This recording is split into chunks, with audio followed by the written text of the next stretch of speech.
అల్లాయంచు మహమ్మదీయుడు, యెహోవాయంచు క్రైస్తవులు, ఉల్లబ్జాక్షుడంచు వైష్ణవులు, శంభోయంచు శైవులు సదా ఆహ్లాదంబున మెంచ ఆయురారోగ్య సంపద్ భాగ్యంబుల సంగి రక్షించువాడు ఒక్కడే.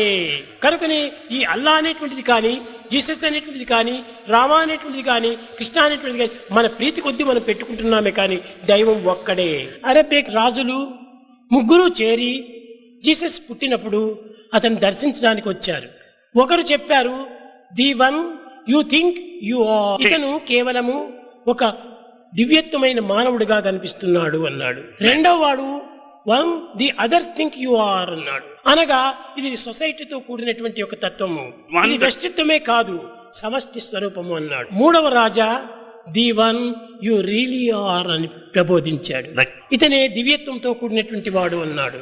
మానవుని యొక్క మెదడు, మానవ యొక్క శిరస్సులు భిన్న భిన్నంగా ఉండటం చేత ఆలోచనలు కూడాను భిన్న భిన్నంగా ఏర్పడుతుంటాయి. కనుక ఈ భిన్న భిన్నమైనటువంటి భావములకు మనం ఏమాత్రము అవకాశం ఇవ్వకూడదు. అందులో ఈనాటి కలియుగ ప్రభావం చేత మానవుడు భిన్నత్వాన్ని ఆశిస్తున్నాడు కానీ ఏకత్వాన్ని ఏమాత్రము రుచించటం లేదు.